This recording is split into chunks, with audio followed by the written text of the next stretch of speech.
السلام عليكم ورحمة الله وبركاته. ازيكم حبايبي؟ عاملين ايه؟ اتمنى دايما تكونوا بخير يا رب. النهارده ان شاء الله كده عامله معاكم اكل شعبي، حاجات كتير. عاملين مسقعه، عاملين عدس، عاملين بطاطس مهروسه، عاملين بتنجان بالدقه. ان شاء الله رب الطريقه تعجبكم وتجربوها. ما تنسوش تشتركوا في القناه وتفعلوا الجرس عشان يوصلكوا كل جديد، وتدوسوا لايك ونسمي بسم الله ونخش على الفيديو الجميل بتاعنا.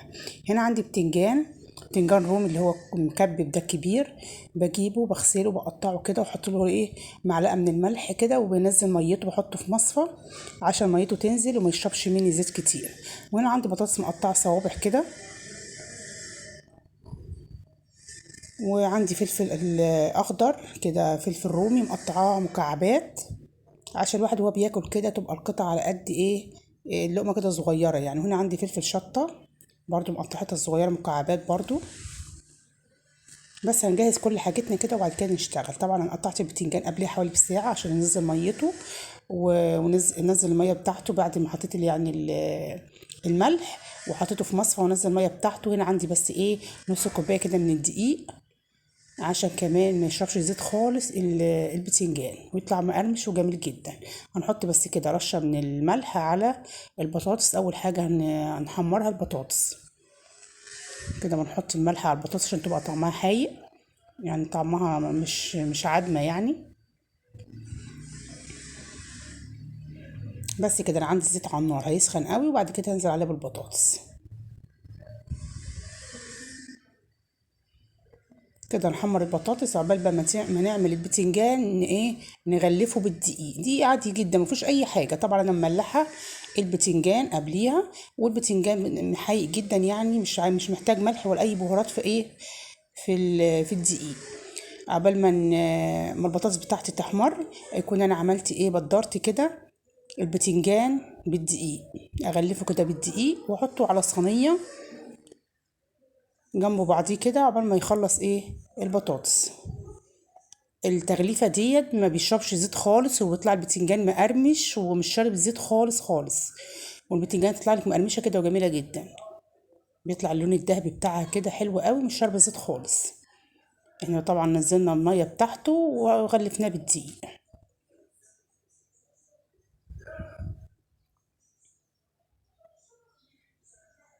انا طبعا عشان هعمله في المسقعه النهارده مش هحط عليه نشا، بس لو انتوا عايزينه مقرمش زياده قوي ممكن تحطوا معلقه نشا على الدقيق. بس انا عشان بس ما يشربش زيت معايا خالص في المسقعه. كده عملنا بدرنا كده البتنجان دوت كده، والبطاطس خلاص عندي هطلعها على ورق مطبخ كده.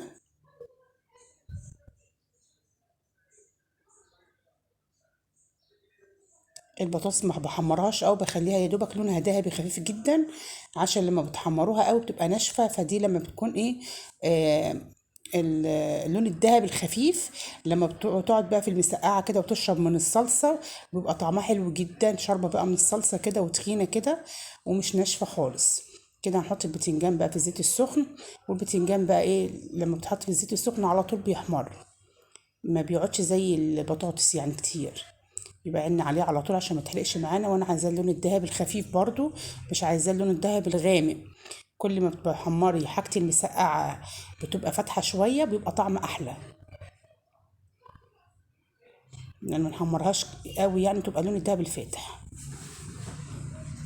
قبل برضو ما حطيت البتنجان في الصينية على النار بعمل برضو وحط كمان تاني كده احضرها، بحيث الزيت بتاعي ما يتحرقش مني وانا شغالة لسه ببدر في البتنجان.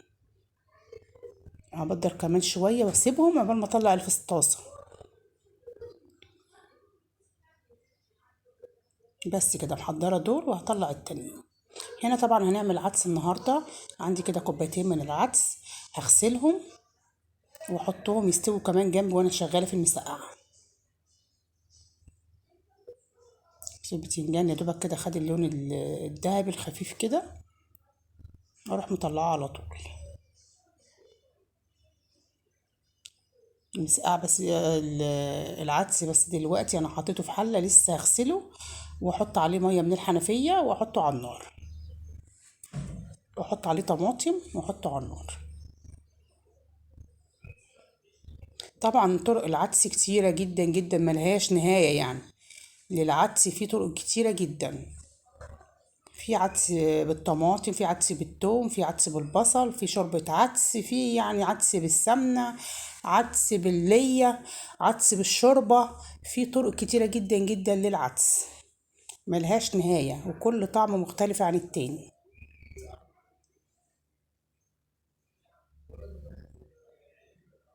بس كده حمرنا البتنجان. الحطة دي نحط الحطة التانية.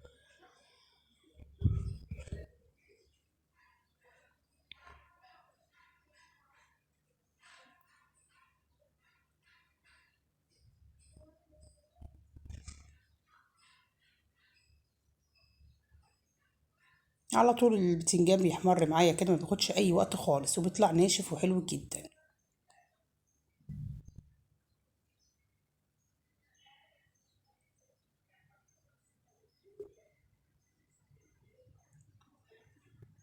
بصوا كده العدس انا غسلته وحطيت له الميه بتاعته هي من الحنفيه. هقطع عليه بس 2 طماطم كده مكعبات كده وخلاص، واحطه على النار لغايه ما يستوي. حاطين عليه 2 طماطم مكعبات وهنضيفهم على النار. بس كده دي تقليبه كده ونحطها على النار لغايه ما العدس والطماطم يستووا مع بعض.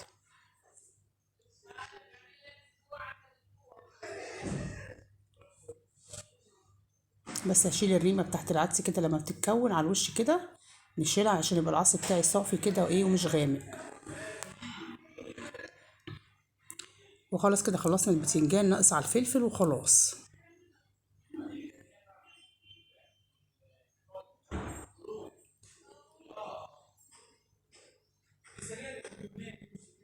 الفلفل اهوت، الفلفل الرومي انا مقطعه مكعبات عشان يبقى سهل في الاكل بتاعه. يا دوبك ياخد تشويحه بسيطه كده يدبل معايا وخلاص.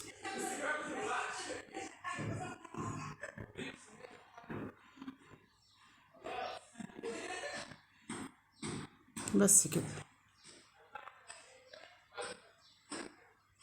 هندبل بس الفلفل.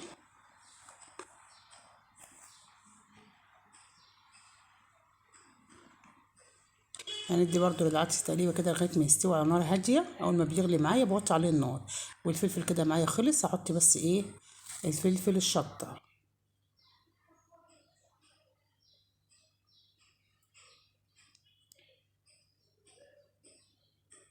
نصفي كويس جدا كده من الزيت. ونحط الفلفل الحراق اخر حاجه خالص كده. خلاص خلصنا كل المقلي بتاعنا.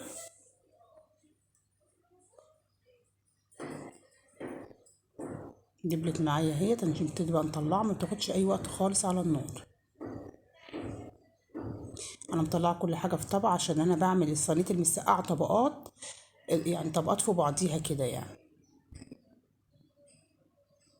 كده خلاص في نفس الزيت ده، هو زيت نضيف. عندي بصلايه كده، بصلايه كبيره كده، اروح مقطعاها مكعبات صغيره. انا طفيت على الزيت، ومجرد ما اقطع البصل اروح حطها على الزيت. بص مكعبات صغيره كده، مش كبيره قوي.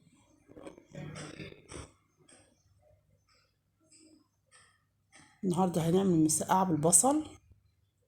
بص مقطعتها صغيره كده، وبيبقى طعمها جميل جدا بالبصل، بتبقى خفيفه وحلوه جدا. هنا هحط عليها رشه من الملح، وضربت شفشق طماطم كده معايا. ونبتدي بقى ننزل الزيت اللي انا حمرت فيه البتنجان هنزل عليها بالبصل.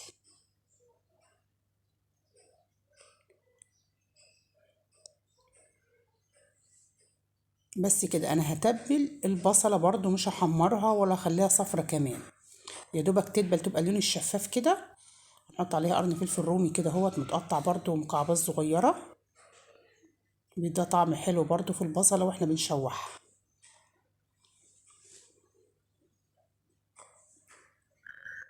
هنتبل بس البصله تدبل معايا وخلاص، ما بنحمرش البصله.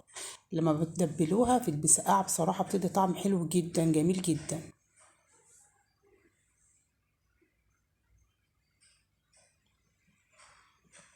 بصوا كده يا دوبك تدبل معايا بالمنظر ده كده، والفلفل دبل معايا خالص. اروح نازله عليه بالطماطم اللي انا ضربها في الخلاط.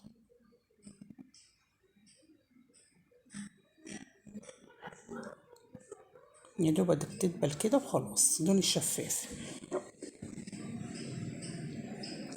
وانا طفيت كده على العدس، خلاص خلص معايا، بس هخليه يهدى شويه عشان ايه نبتدي نشتغل فيه بعد ما نخلص المسقعه.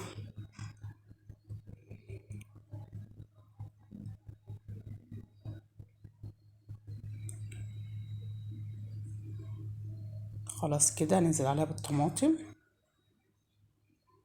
دبلت معايا الفلفل مع البصلة كده، هنزل عليها بشفشق من الطماطم، حوالي كده كيلو الا ربع من الطماطم، حسب الكمية اللي بتعملوها طبعا من البتنجان والفلفل والبطاطس المحمرة. بتشوفوا الكمية قد ايه وبتحطوا قصادها الطماطم بتاعتكم. لازم يكون فيها طماطم زيادة عن طبعا المكونات اللي انا محمراها.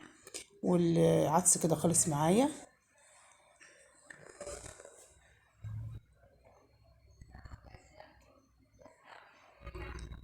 كده بدأت تغلي معايا الطماطم، هنزل عليها بالملح، هظبط ملحها طبعا. هنحط بقى الكمون والكزبرة الناشفة والكمون وكزبرة ناشفة والملح،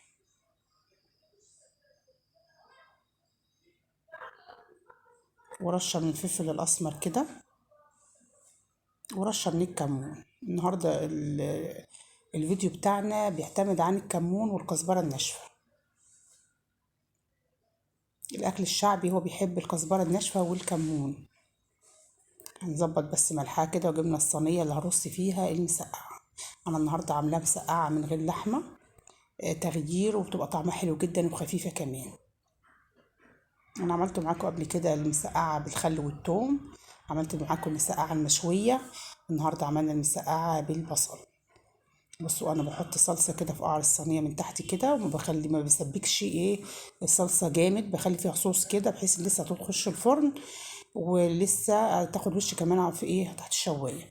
فانا لو تسبكت الصلصه خالص هتنشف معايا، لا لازم نخليها نديها غلوتين كده يبقى فيها صوص. طبعا انا بحط طبقات، بحط طبقه بتنجان، طبقه فلفل، طبقة بطاطس، وبحط عليهم ايه برش عليهم الصلصة اللي انا عاملاها طبقات كده عشان يبقى كله فيه صوص ومتطعم من طعم الطماطم يعني.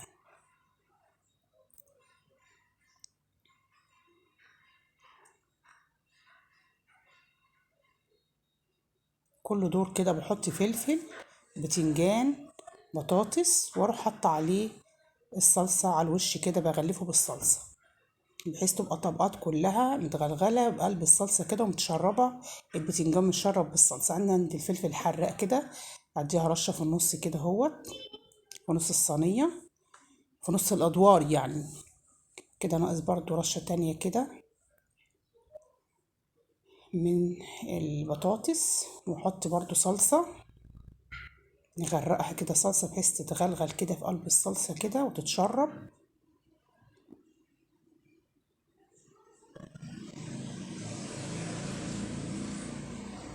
كده اخر دور معايا لسه البتنجان. بص نغرقها كده ايه صوص. هنحط بقى اخر طبقة كده معانا. الاول لو في مثلا فلفل او بطاطس نحطهم كده في النص، وبعد كده ايه اخر طبقة بتبقى معايا البتنجان. بس هنحط البتنجان اخر حاجة.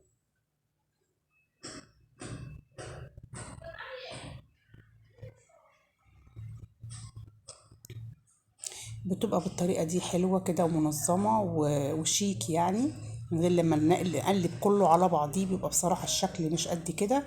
كده بتبقى شكلها حلو قوي، وبتغرفي طبقات فوق بعضيها حلوة جدا. كده انا مخليه الطبق ده هعمله بالدقة، يبقى طعم حلو قوي، تنجان مقلي بالدقة. كده نحط الصوص بقى الباقي على الوش كله. بص نحطها على النار، وطبعا احنا وسخنا مواعين كتيره، ما كنتش بغسل من ورايا، كنت عماله احضر عشان اخلص الصينيه دي. بص المواعين اتكونت قد ايه، في ثواني هنشطب المطبخ ونكمل بقيه وصفاتنا. بصوا في ثواني كده غسلنا المواعين عشان نعرف نشتغل كده بنظافه كده واحنا شغالين المرحله الجايه. كده خلصنا المسقعه، بتتغلي على النار اهيت. بصوا على النار نديها كام غلوة كده، لازم تتغلغل كده في قلب الصلصة، تغلي كويس جدا كده، بحيث ان انا احطها تحت الشواية على طول.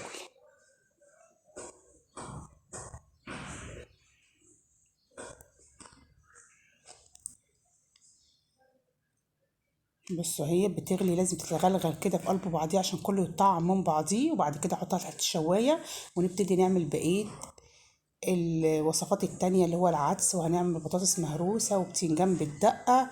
فيديو النهاردة جامد يا جماعة.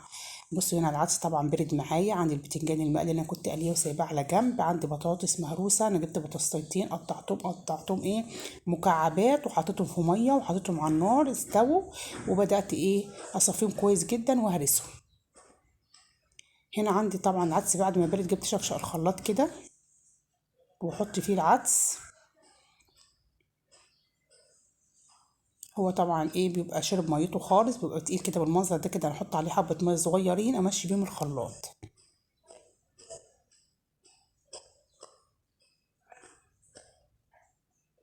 هجيب بس شوية مية كده في قلب الحلة دي بتاعت العدس كده، حبة صغيرين جدا كده، قيمة ربع كوباية. همشي بيهم الخلاط كده واقلب واضرب الكلام ده كله كويس جدا كده وخلاص.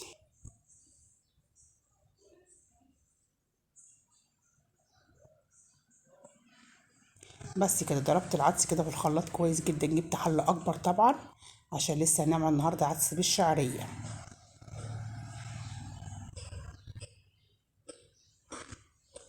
مش فاكرة كان عدس بالشعرية ولا عدس السادة، هنشوف دلوقتي. بس انا خلاص الفيديو ده بقى لي فترة ولسه مسجلاه النهارده، فمش فاكرة كان عدس بالشعرية ولا عدس السادة. المهم عندنا هنا ايه بصلة كبيرة كده متقطعة حتت صغيرة جدا، وعندي معلقتين سمنة بلدي. يبقى ايه ده عدس سادة مش بالشعرية. من دي بدأنا الأول كده بالبصل، يبقى عدس سادة.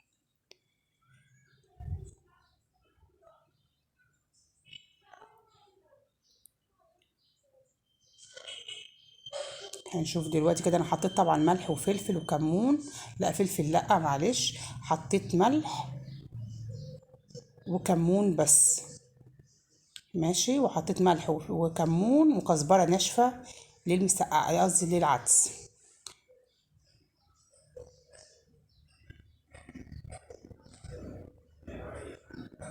كده بنحمر البصلة بمعلقتين السمنة البلدي كده، والعدس معايا غلي معايا وانا ظبطت ملحه،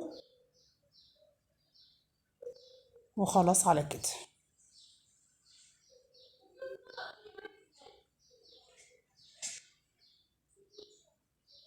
بس حمرنا البصلة كده لون الذهبي الفاتح، وحطيناها كده على العدس. العدس كده خلاص خلص معايا اهوت. بيبقى تقيل ده للتغميز مش للشوربة، يعني بيتغمز بالعيش.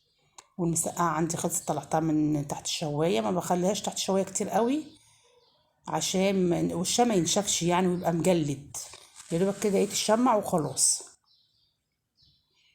بس كده هنعمل البطاطس المهروسه بتاعتنا بقى، هنعمل جزئين، جزء بالطماطم وجزء ساده. هنحط رشه من الكمون، بس رشه من الكمون كده ورشه من شطه خفيفه حسب الرغبه طبعا.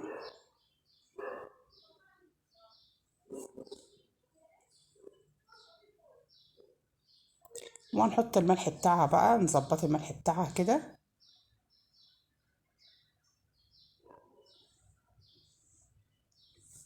بس كده يبقى احنا خلصنا من العدس والمسقعه. هنعمل البطاطس المهروسه وهنعمل البتنجان اللي بالدقه. هنحط كده معلقتين من الزيت،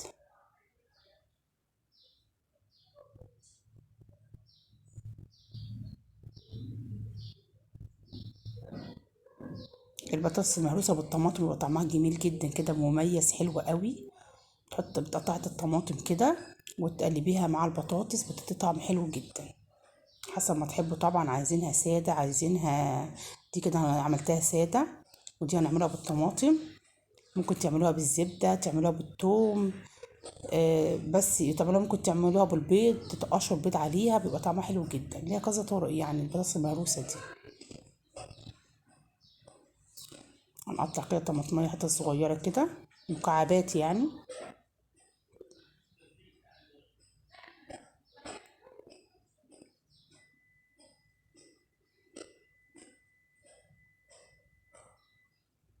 بس كده نقلبها كويس جدا كده ونحطها في طبق التقديم، وخلاص كده خلصنا البطاطس.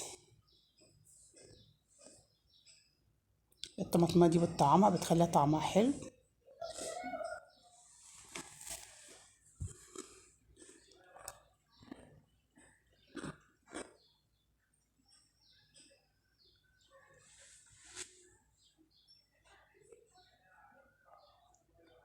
بس كده ناقص على البتنجان هنعمل له الدقة بتاعته وخلاص.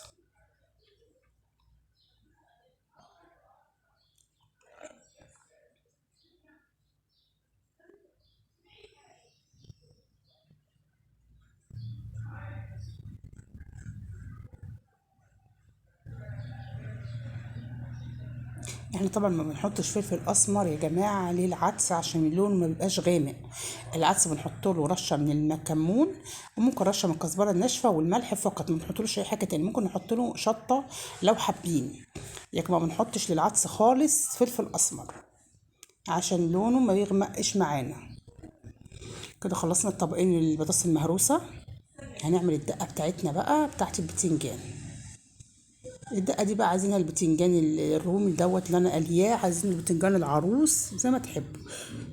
هنا معايا معلقه توم، معايا ليمونه، هنحصر الليمون كده على التوم.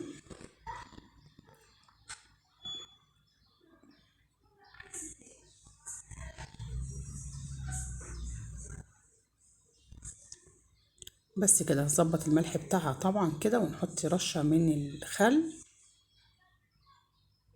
ونحط كمون، ونحط كزبره ناشفه. النهارده الفيديو بتاعنا كله بيعتمد على الكمون والكزبره الناشفه في الاكل الشعبي بالذات. الاكلات دي بتحب الحاجات دي قوي. في اكل كتير شعبي زي فول بالطماطم بيحب الكمون جدا والكزبره الناشفه برضو. في حاجات كتيره جدا بتتعمل شعبيه يعني، غير الاكل اللي انا بعمله ده.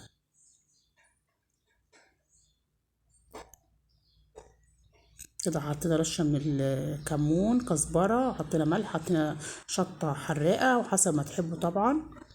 بس كده نحط حبه خل وخلاص.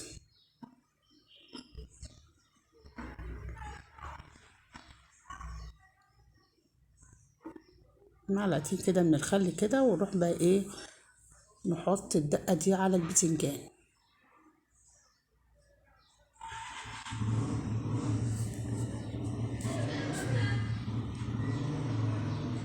بس كده نحط بقى ايه كده على البتنجان الدقه بتاعتنا. وفي طبق التقديم طبعا نحط شويه دقه كده في الطبق من تحت، بحيث البتنجانيه من تحت تبقى متغلفه برضو بالدقه.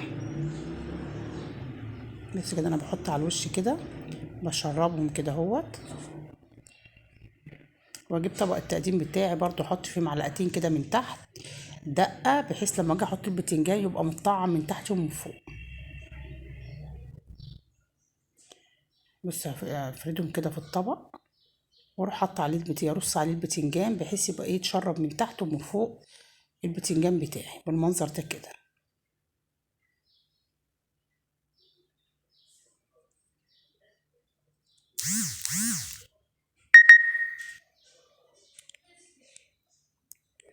بس كده خلصنا فيديو النهارده. ان شاء الله يا رب الفيديو يكون عجبكم، ويا ريت تبعتولي في التعليقات لو عايزين اي حاجه شعبيه غير الاكل دوت اعملها لكم.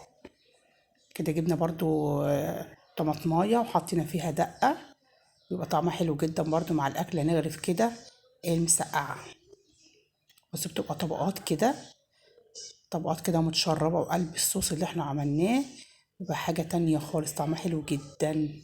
يا ريت تجربوها بالبصل وقولوا لي ايه رايكم فيها ايه.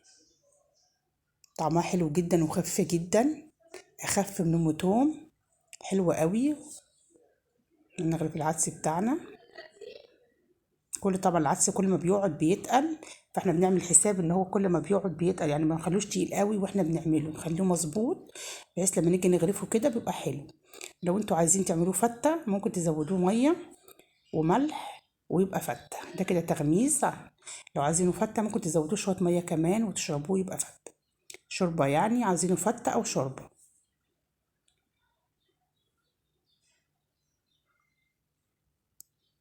كده خلاص خلصنا الفيديو بتاعنا.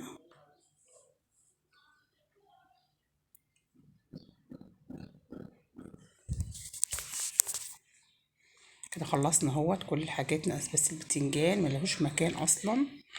هنظبط الدنيا كده ونحطه